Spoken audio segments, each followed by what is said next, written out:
पुराने शहर की एक संकरी गली में एक छोटी सी घड़ी की दुकान थी। दुकान का शीशा धुंधला था और उस पर समय की मार साफ दिखाई देती थी।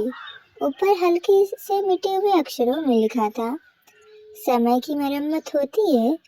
ज्यादातर लोग इसे पढ़कर मुस्कुरा देते थे और आगे बढ़ जाते थे, क्योंकि भला समय कभी ठीक किया जा सकता है। उस दुकान में एक बूढ़े काका रहते थे। उनकी चाल धीमी थी, दाढ़ी सफेद और आंखों में एक ऐसी गहराई थी जैसे उन्होंने जिंदगी को बहुत करीब से देखा हो।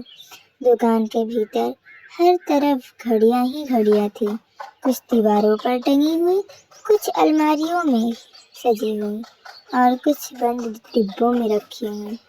मानो हर एक घड़ी अपने भीतर कोई कहानी छुपाई बैठी है। एक दिन आरव नाम का एक लड़का उस दुकान में आया।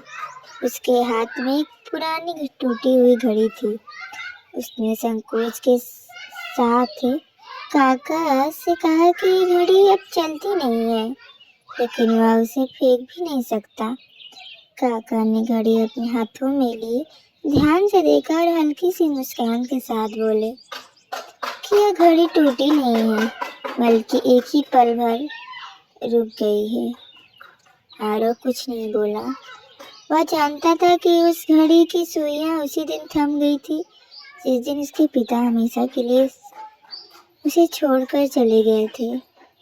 काका ने धीरे धीरे घड़ी खोली और उसके भीतर से एक छोटी सी तस्वीर निकली, जिसमें आरव और उसके पिता के फोटो थे, एक साथ मुस्कुराते हुए। काका ने शांत स्वर में कहा कि कुछ घड़ियां समय बताने के लिए नहीं होती हैं, वे यादों को संभाल कर रखती हैं।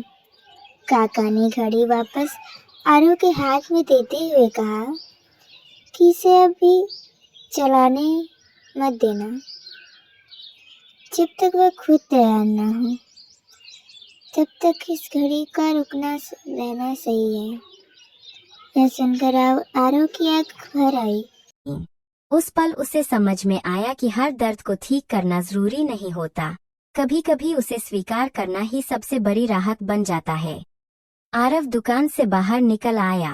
घड़ी अब भी रुकी हुई थी, लेकिन उसके भीतर कुछ बदल चुका था।